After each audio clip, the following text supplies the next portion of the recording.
So, good morning, everyone. Welcome to today's webinar where we will show you exoplan 3.0 Galway and the new features we have. Yeah, welcome also from my side. Yeah, so I'm Elin, and yeah, Pina, my colleague, is supporting us. Yeah, sure. So let's see Yeah, here. I will only a small information. Once we will record this session, it will be uploaded later on to our web page. But anyway, it's good to listen to Elin. She's doing the presentation, and I will be the chat partner. If you have any question in between, there's a chat function. You can ask me anything. No one will see it.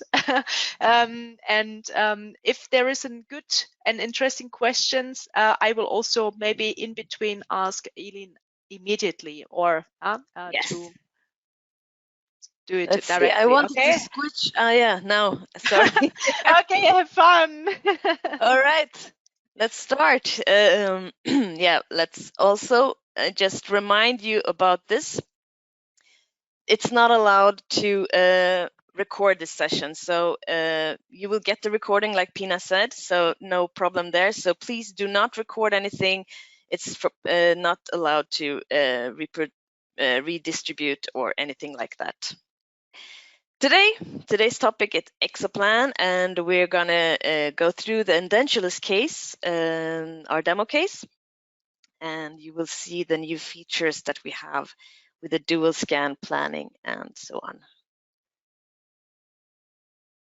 And you can also check out this webpage, and in the exocad wiki you find a lot of information, and on YouTube we have a lot of videos. And on Facebook, you can also find groups not from us, but from other exocad users. All right. And you can also register to our newsletter if you'd like. So here you see, just go on our webpage and go to the newsletter and register there. Here we are, the exoplan DentalDB or exoplan DB. As you can see, we have a new UI. Fresh one. The most buttons are on the same place, so it's easy to find, except these two buttons. They are now even easier to find. Settings and About box are now moved here under Actions, so they are always available. And we can take a quick look under Settings here, because now you can also choose if you want to work in dark mode or in light mode. So this is something that a lot of people like. I will stay in light mode though. You can also enable a client selection and technician selection so that it also shows up here with the patient name. And that's the most new thing here. And let's just get to it and load our dual scan patient case here. So I will click on implant planning to start. So dual scan case, we have two CBCT scan, one of the patient wearing a radiographic guide, a copy of the prosthesis with radiopac markers and a bite index. And then we have the radiographic guide, CBCT of the radiographic guide alone. And these two CBCTs will be matched and a planning will be done based on this and a surgical guide. So let's take a look now when the software is starting. I will only, we only have an hour, so I will only go into the new features. I'm gonna move that way. So it starts, the thing that hasn't changed or are the same as previous version, I will just mention quickly. So it starts like normal. We load our CBCT of the patient. And before we go any further, I just want to show you under Tools, we have Settings. And there are also here some new settings. So also here you can choose dark mode to work in. And also here, there is now a DICOM default search directory possibility to define this path. So if you know that you always have your DICOMs or your CBCT scans stored at one place, you can here define the path to this folder. Simply click here and define the path. So in my case, I have not defined any path. So of course, the software looks to the project folder. So that's what I wanted to show you here. Then we have other new settings here that you can check out, where you can make choices for the workflow. But let's get to it here. We'll load the DICOM of the patient first of all. So, and now that it's loaded, I get this define density reference step. Here, this is nothing new here, but now this step only comes the first time you start the software. And in case, I have to open tools again just to show you under settings. If you, like me, have set this little checkbox here, prompt for density reference definition, instead of always using the same values. If this has been checked, then you get this step every time. Now, if you don't check it, this step doesn't appear, and the values that you defined here for the first time will be used the next time as well. But even if you choose not to see this every time, you have the option up here in the DICOM control to use the slider, and let's say I want this value for tooth, then I go onto the tooth button up here, right click and say use the current threshold. And as you can see, I now define the tooth value here. So this option is always available. And we have also here the red and blue threshold where I can mark dense part blue in the same step here. So I'm defining that, and it continues automatically to definition of the panoramic curve. In this step, we now have an automatic curve detection. As you can see, is on default here, it's checked when we start. And when I go with the mouse on the upper part and scroll through the slices with the mouse wheel, the software tries to find the best curve in this current slice. But I want to go to the upper jaw, of course, in this case, and here the software, there's not enough bone for the software to detect anything here, but of course then I can move and define my curve as usual. So let's continue to the next step. This step is completely new. Before we always used one CT and one STL or an optical scan object. But now, as we can choose to work with two CT scans, we now have the option here, CT to CT alignment, which is the one we're going to choose this time. So I'm just clicking next here. And now the software asks me to load the second DICOM, or the second CBCT, which I have here. It's the CBCT of the prosthesis with radio pock markers.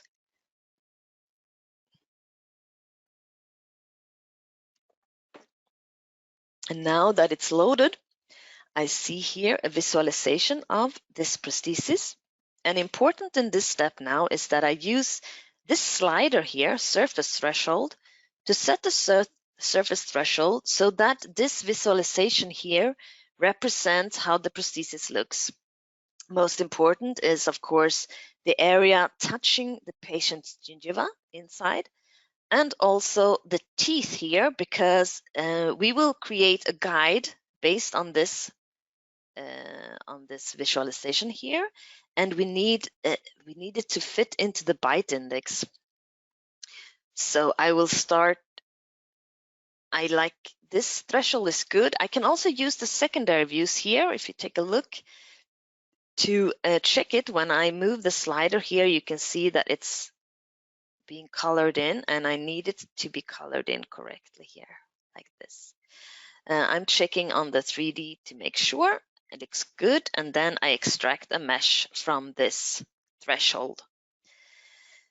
After I've extracted the mesh, I can, if I would have clicked next, it would just have extracted the mesh and continue. I choose here to extract mesh so that I can stay in this step here and go to the second tab where I have the option to edit this mesh a little bit. Now this, of course, you have to be careful here so that you don't alter anything that influences the fit of the guide. I will just smooth away a little bit of the material here that doesn't really belong to the real prosthesis.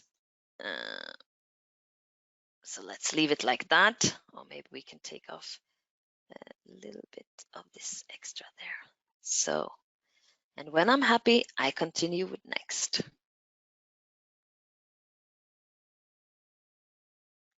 So now I'm not doing anything, and the alignment is being automatically performed here over the radio POC markers that are present in both of the CBCT scan, and it's already completed here. I can check the alignment by scrolling in the secondary views and checking the outline. Let's make this one a little bit larger. So here I'm scrolling through the slices. I keep the right mouse button pressed and moving the mouse. And as you can see, I'm checking that the outline of my prosthesis mesh, or better said, I'm checking that the radio POC markers in the patient scan is it's inside of the outline of the prosthesis mesh. So here I can see that this is a really good match. Let's say that I was not happy with the match. Then I have the possibility to go to manual alignment here with the second tab. And in manual alignment, I can move the mesh, either grab it here in a 2D view, or in the 3D view, I can also grab it and move it around. If I hold Control pressed, then I can rotate it. I can also use the arrow keys on my keyboard. Now I'm pressing up, and as you can see, we have a slider here within the wizard work step. With this slider, I can decide the step size of each click with my keys, my arrow keys. So now when I click one time up, it moves 3 millimeters up. And if I hold Control and click up, then it rotates 3 degrees upwards. So that's how I can use the arrow keys and this slider here. But now, of course, my first alignment, the automatic, was good. So I will just undo here with this button, undo the manual alignment. And now I could go to evaluation and say, perfect, but I will show you one thing. I will go back one step to show you. This step is where the software continued automatically because everything worked perfectly. But let's say that for some reason, the automatic marker detection is not working correctly. Then, sorry, then the software will halt in this step here. And you can manually add markers or remove markers. So simply by clicking here, remove markers, I can remove markers from this. And then if I want to add markers, I can just click add markers, and I can click and add a marker. Now, of course, that's not what I want, but if I would like to use my manually placed markers, I just click next after I've placed them. I can also use the sliders here to visualize in case I need to see a marker that's not visualized in that threshold that I've chosen already. I can just use the sliders here to see more. And then click next to use the manually placed markers. Now in my case here, the automatic detection worked perfectly. So I will start that again by clicking Start Marker Detection.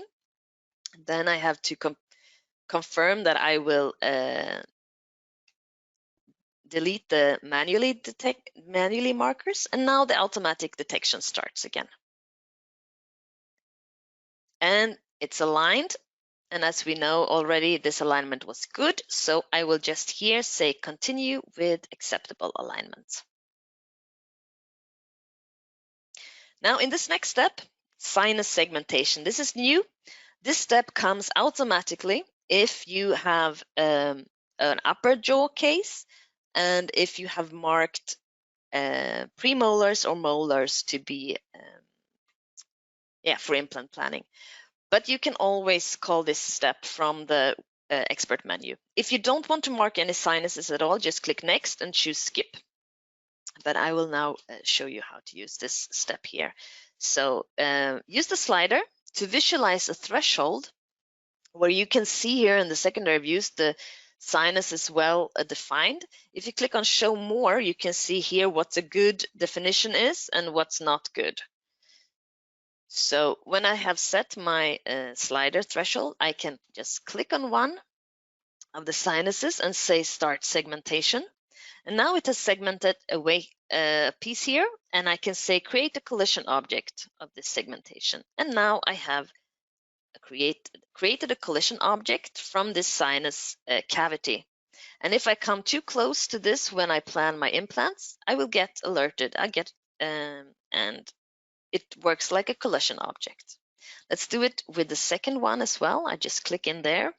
I don't have to show the threshold here, but I can if I want to just show it and start the segmentation. Now, as you can see here, it doesn't detect the full sinus. Maybe this patient has a little bit of a sinus infection or something. I can still create a collision object and then go under second tab, edit manually. And now I can edit this mesh manually. I can either, let's hide the DICOM here. I click D to hide the DICOM visualization. I can either just work on this mesh here, but I can also, let's undo that, work in the 2D view, which I prefer actually, because I feel I have more control there. So I scroll a little bit, and I can work from the inside and push it out as well if I hold shift. Of course, you can change the size of your tool either by holding shift and scroll or by using the sliders here in the window. So I just scroll through the slices to check that I have marked everything I want to mark. Let's add a little bit here. And when I'm happy, I continue with next. And now we are in the implant positioning step. Now in this step, we have a really nice new implant selection dialog, as you can see here. So on top of the dialog, we have a search anything field where you can type in anything you want to search for. You can choose here if you want to search in full library, that is all the libraries that you have installed on your computer. Or if you want to search in only the ones you've marked as favorite. And to mark a library as a favorite, you just go onto the library itself here and click on the star, and then it's also marked as a favorite. Unclick to unmark. Now, if you realize you need more libraries, you can click on download more, and that directs you directly to our download page on our website. So here, if you scroll down a little bit, you can filter here, and then you can just mark the libraries you want to download, mark them, and then you click go to download list, and you fill in your information here, dongle number, and your information. You accept the terms and conditions, and then you can also here subscribe to the email newsletter if you want to. And then you click on get download link by email, and you will get a download link sent to the email address that you have put in the field. So of course your reseller can help you with these parts too.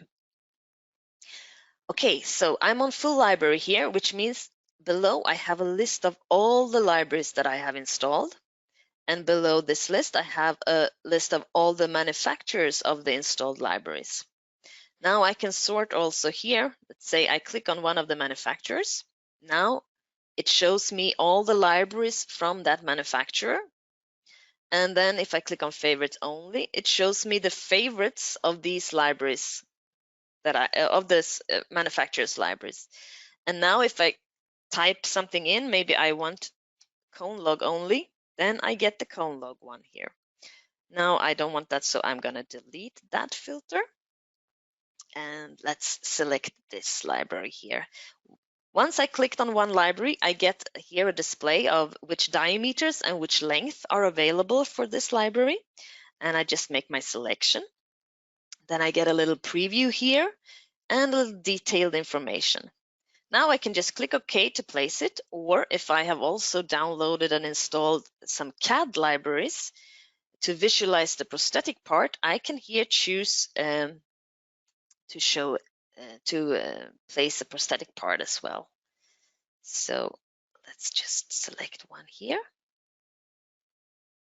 Now I have here a multi-unit abutment placed on top of the implant, and my implant is floating around here under my mouse.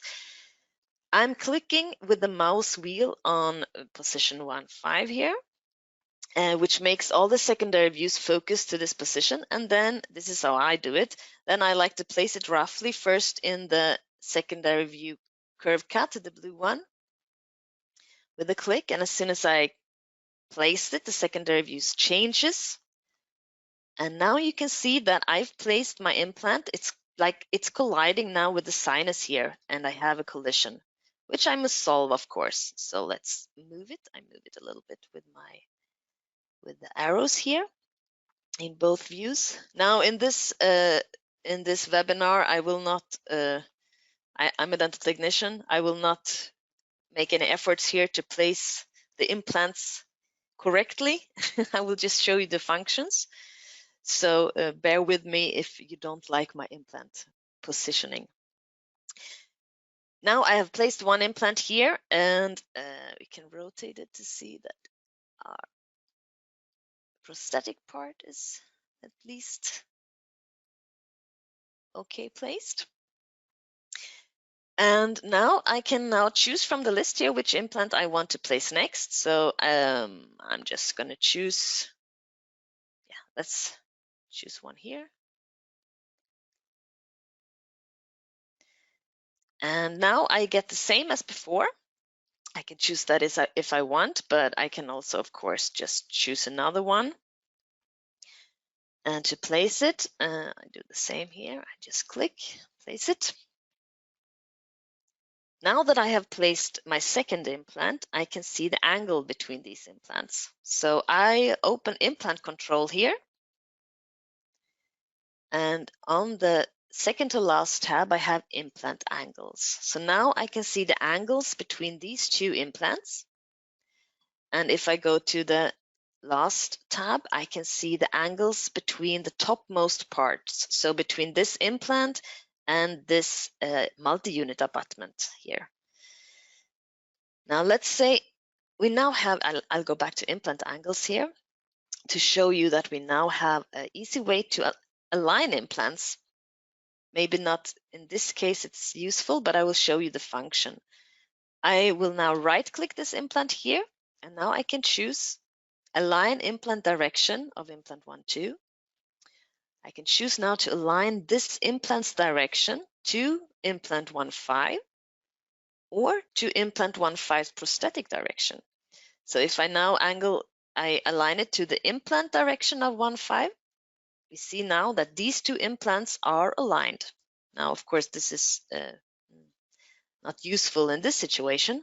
So let's just move it a little bit again. And see if I choose the other one, align this implant direction to the prosthetic direction of 1, 5. Now it has just moved a little bit to align. If I go to topmost part angles here, now these two, the insertion direction here is the same. Let's just take a smaller implant. I can choose here to select a shorter one here. Now, like I said before, let's not focus on the implant positioning here. Maybe I can, I'll just do this a little bit. Now we have a really big angle there. Let's just ignore that for now and continue. I'll close this one. So now we don't have so much time today, so I will not place all the other implants. Oh, before we continue, let me show you one more thing. I'll go back to this implant here. To activate 1.5 again, I just double click on the implant. Here I've placed an angled abutment. So I have still another option here. If I right click this implant, let me just take a look.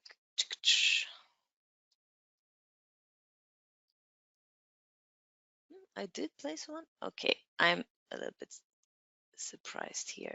I lost my multi-unit. Just place it again here. So here, when I have an angled abutment placed and I right click the implant, I have an option here, rotate around superstructure. If I do this, I will now be able to keep the insertion direction of this prosthetic part, and I just rotate the implant a little bit around. So let's say I need to make a little adjustment of the implant position, but I want to keep the align or the insertion direction or the direction of the prosthetic part here. I can use this function. And then I just deactivate it again to have the normal rotation option. So that's what I wanted to show you before we go back here.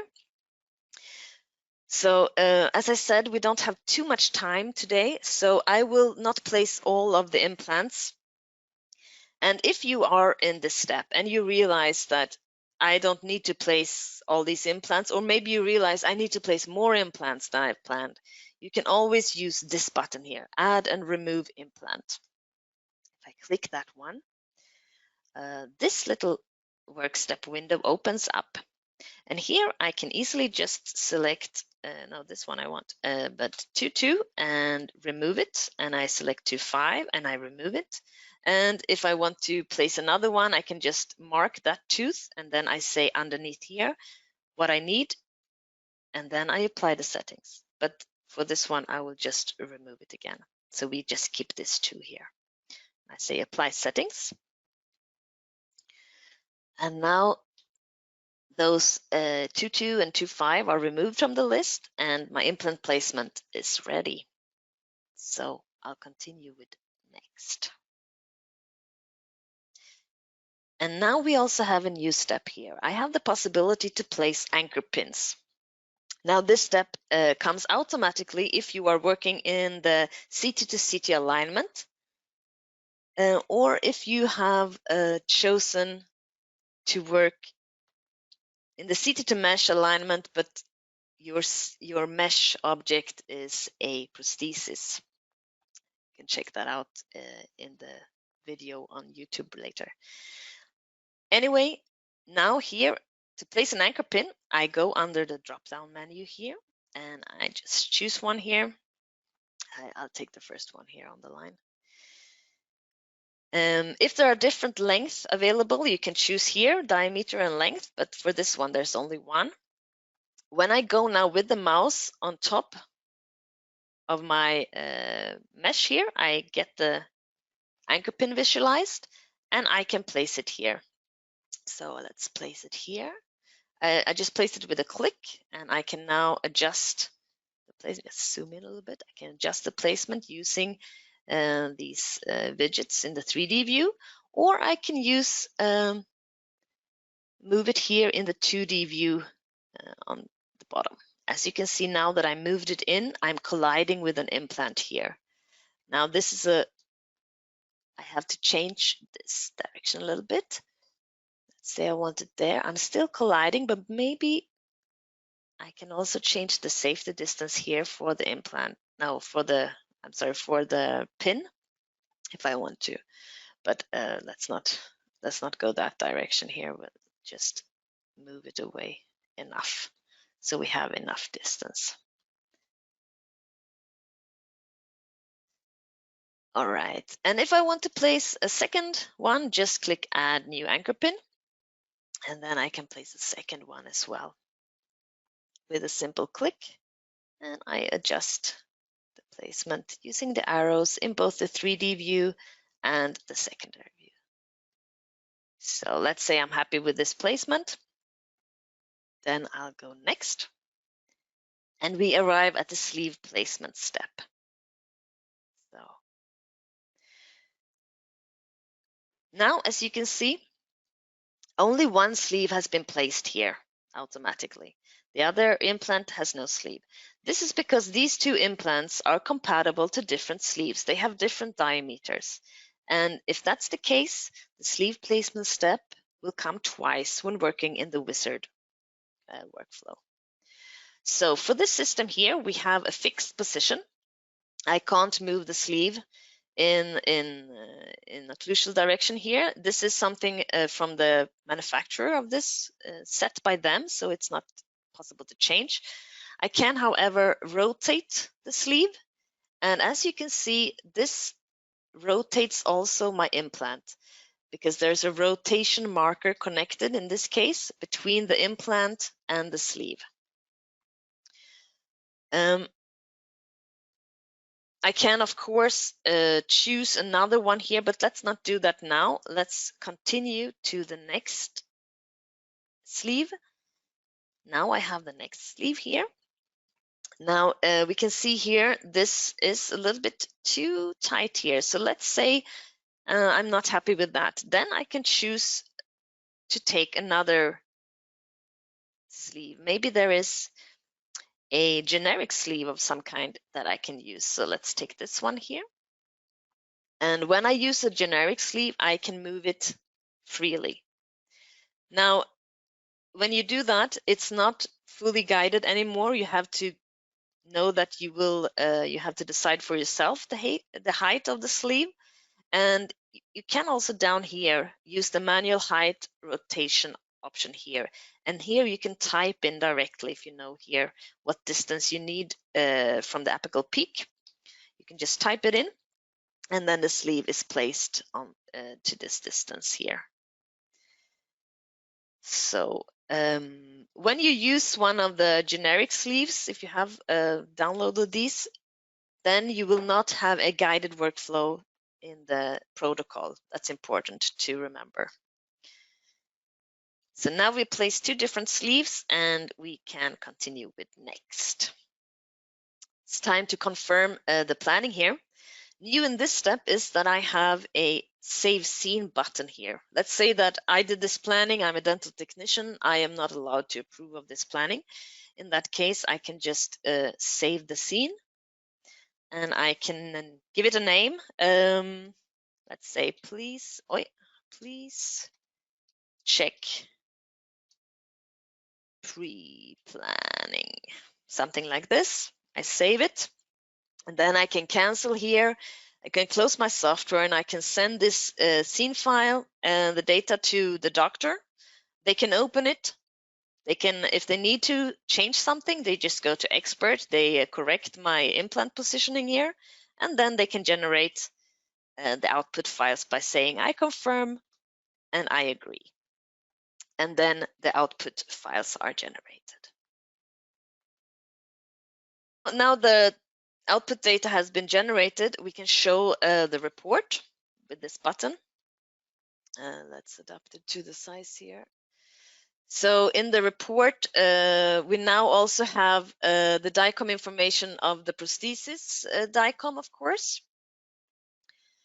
And also, let's scroll here. Yeah, here you can see the angles. That's nothing new, but you also have the angles between the prosthetics here. So,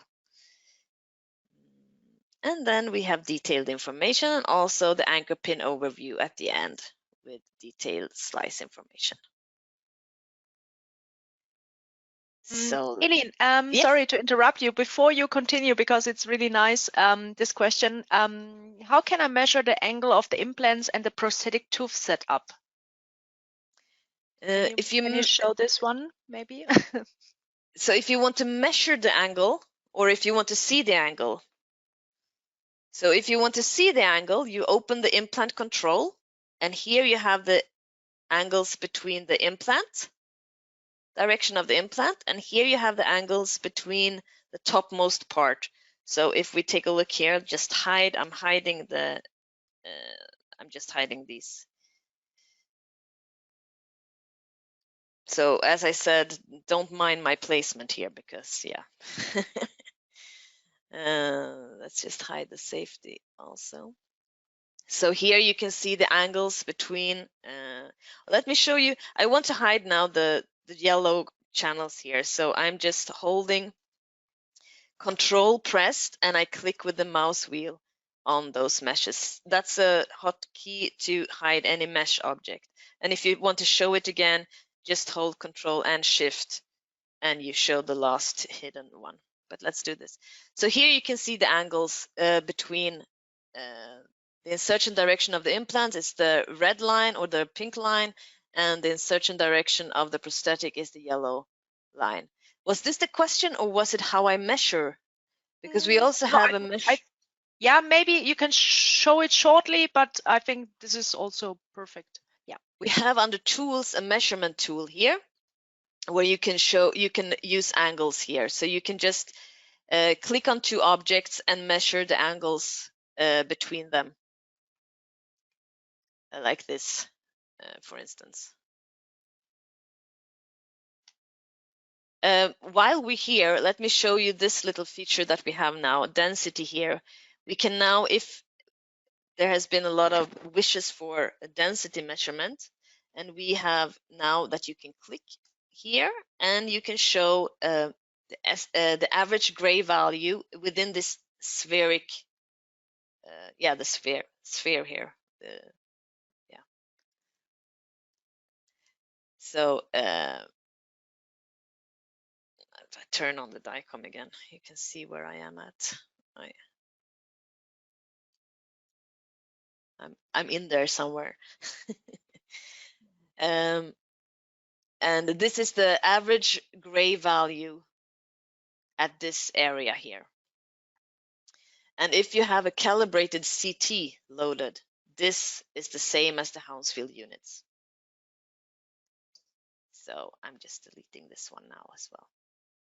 All right, let's continue with next. All right, Pina? Yeah, I think. Yes, sure. And now I'm closing this one as well. And now we can continue to design a surgical guide. So I'm clicking next here. The first step now is to design the sleeve mounts. If there's an option also to skip sleeve placement within the planning part. You can just not place any sleeves and continue anyway. If you do that, then the sleeve placement is the first step here by the surgical guide design workflow. But we've placed our sleeves, so our first step here is to design the sleeve mounts. Now, new in this step here is that we have 3 tabs: sleeves, anchor pins, and printer presets. For the sleeve part, mostly it's the same, but we now have the option here to place more than one rotation marker. So as you can see on both of these sleeves, we have a rotation marker here. And we can now choose to place multiple. This doesn't change anything in this case, because as you see, if you choose all is 3. So there is no multiple in between here. And these markers correlates to the implant connection geometry. So the abutments here have 3 possible positions. And if you choose a sleeve where there is no mark, sorry, I have not turned off my phone. So, if you have chosen a sleeve where there is no rotation marker defined within the library, you can still mark it with your custom implant rotation marker. Now, this is not active here because I have the ones defined in the library, but if not, you can use here to show either the corner and the edge. This is not new, but you will also then be able to show all the corners, multiple corners or edges, or just one single one. So you can try that one out. Here I will just put a little bit more clearance here to make sure I have room for my tools. As you might know, because this is not new, everything inside this red cylinder will be free of material. So I'm just making sure I have room for the tools in my guide. Now if I let's just look at the radial sleeve offset. The radial sleeve offset is important. It's the offset between the guide itself and the metal sleeve that you will put into the printed guide.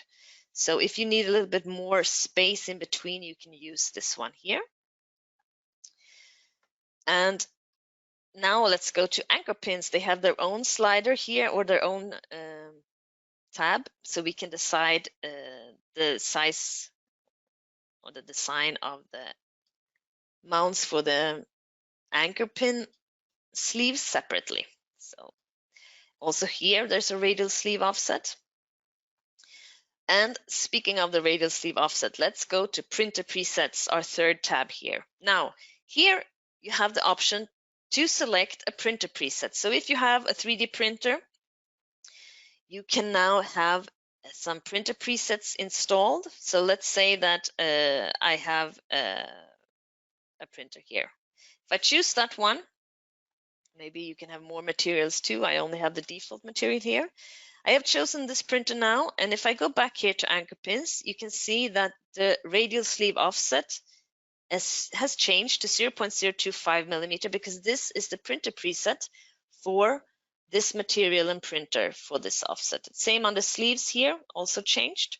Now, of course, I can change this. If I know, all right, I have this printer and this material, but it's not quite what I need, I still need a little bit more, I can change it here. It shows that it's changed by being pink, and we can change it as well as here, or different if we want to. And now if I want to, I can keep this autosave preset checked, and when I continue, this will be saved for this name here. Or I can simply just right click here on the name and say save preset as, and now I can give this my own name. So Elin presets, I can't spell, presets 1. And I save it. And now I have this preset saved and available in my list for next time if I want to. So printer presets are also available for download on our web page, just for information. Now I went next, and we are in the next step. Now this step is completely new for our dual scan workflow. Here I now have 2 tabs, contact surface and mesh editing. Now we did a little bit of mesh editing before, but let's do a little bit more here. So if I want to do edit mesh, edit the mesh a bit, I need to go to that tab first. So now is the time where I at least will smooth down these these markers here, so that I don't need to print those. Let's just do it quickly here, a little bit of smoothing. Of course, it's still very important to not do any changes that could influence the fit of the guide. So as you might have guessed, I will use the shape of this prosthesis for my guide. Not only, I will show you 2 versions, but let's say, okay, I am happy with this.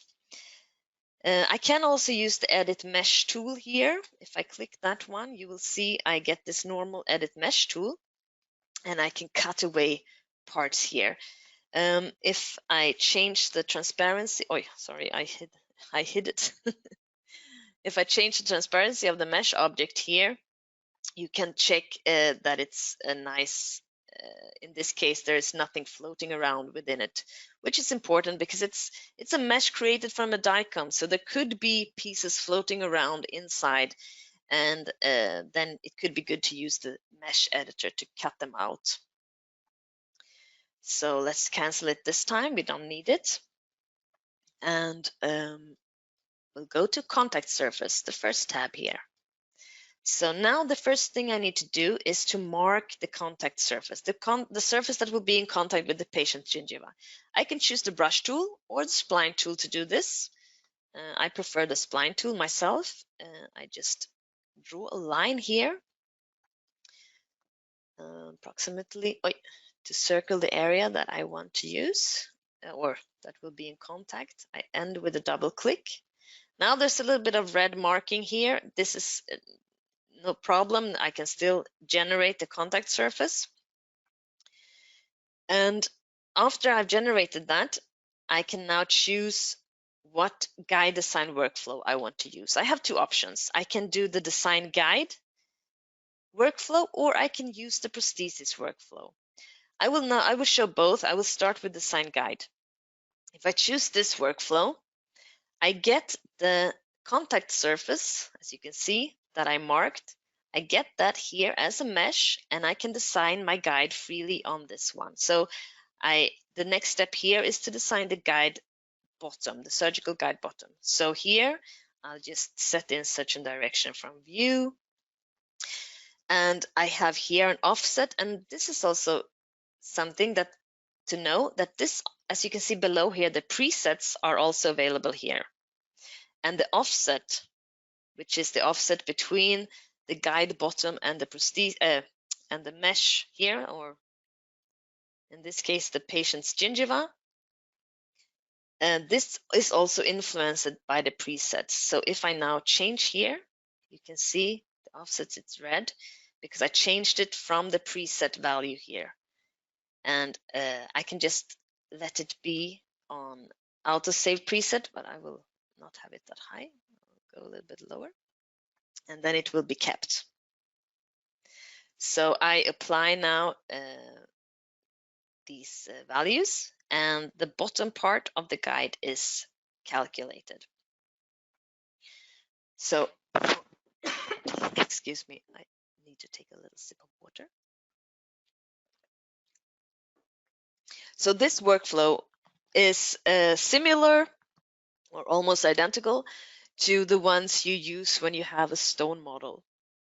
But here we use the marked gingiva surface, sort of as our stone model, or as the mesh to design our guide on. So now, when the bottom has been generated, here we are. We can now do freeforming if we want, but let's skip that for now and just go next. And now we are in the design surgical guide top part. And as you can see here, we get the prosthesis mesh as a little guideline if you want to. If you want to hide it, just hold Control and click on the mesh here. It's an easy way to hide an object. And now I can just draw an outline here to make sure I have material here for my guide.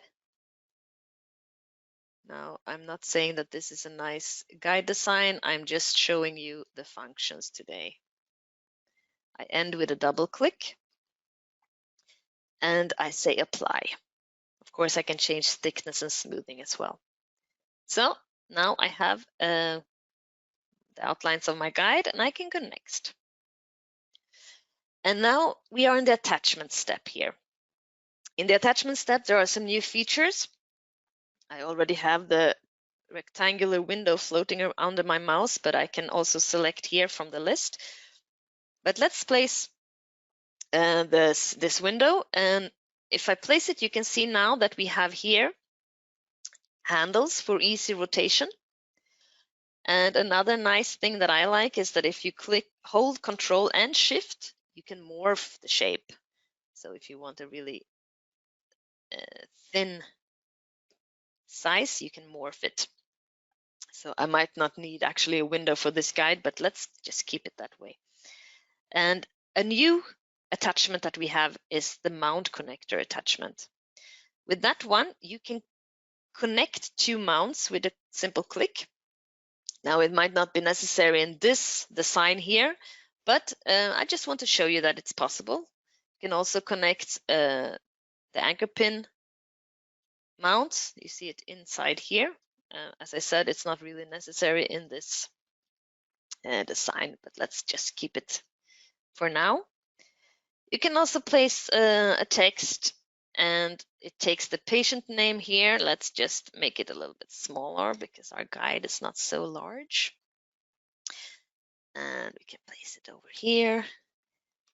And of course, you can change the size of it. That's also not new, but new here is that you can change under this arrow here, you can change the text type if you want to. And you can also make it bold or cursed, italic. It's the English word italic. Or you can also place some, well, symbols if you want to. So let's just place that one. So that's something you can play around with. Say OK here. And when we're happy, we go next.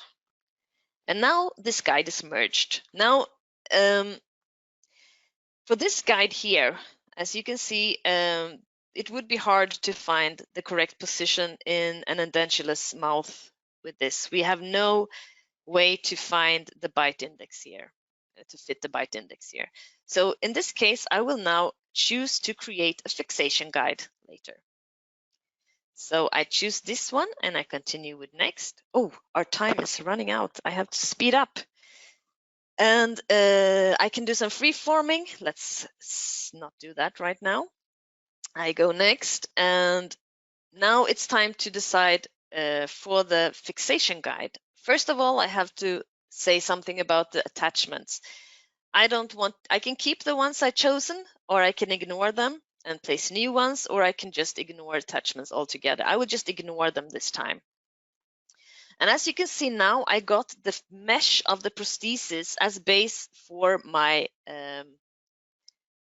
fixation guide.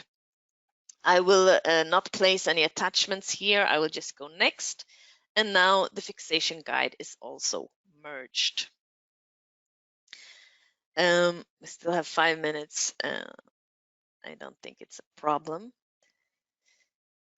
I think we can make it. When the guide is merged, I will have two. I will have one surgical guide, the one we can see here, and one fixation guide that will be placed in the mouth of the patient first.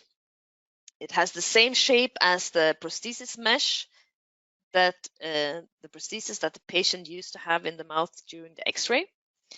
And we will place that fixation guide in the mouth with the bite index to find the exact position for the anchor pins, drill those holes, take out the fixation guide, and then put in the surgical guide.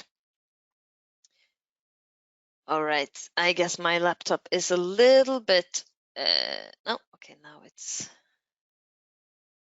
merging away here. Any questions while we're waiting for the merge?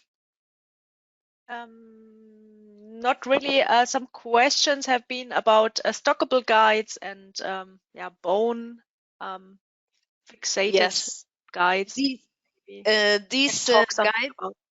This is something that we know are wishable or wanted, and we have it on our feature list for a future release. So please be patient. The merge is done. I can do free-forming if I want to. I already did some, so I don't need to. I can go next. And the output surgical guide protocol is written. And let's just take a quick look at that one when it's finished writing. So now here we are. So as I said, we will have this guide placed first in the patient's mouth. And then we will take that one out and put in this one with the anchor pin position. Now let's take a quick look at the surgical guide protocol here. We have, where is it? There.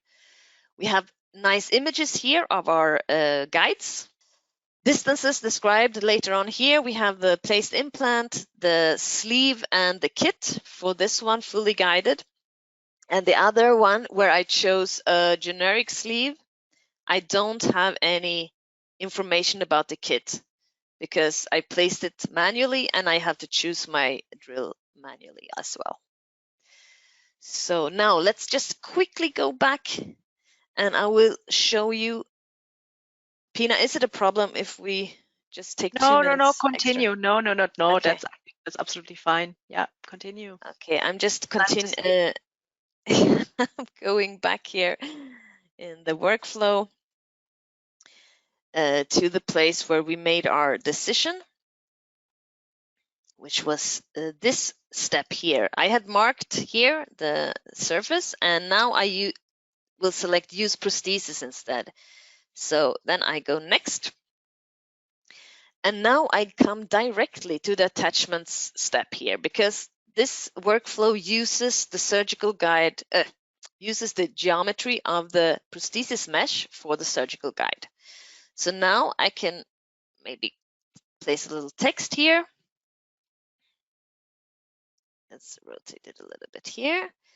And I don't need any attachment in this case here. I will just go next. And now my surgical guide is merged based on this prosthesis mesh design or prosthesis mesh shape. And for this case here, I don't need to create a fixation guide as well, because there will be enough room or enough left of the bite here to let me fixate this in the patient's mouth with the bite index. Yeah, well, if you want to place or create a fixation guide in this workflow as well, you can do that, of course. Then just select to create a fixation guide after this step here. So now it's the merge is finished, and as I said, for this guide here, it will be enough with just one guide. So I will keep here at no extra fixation guide and just go next. And now I can do some freeforming, but since I already did some freeforming, it's not really necessary. So I go next, and the output, well, the report is generated and the output file, the STL of the guide as well.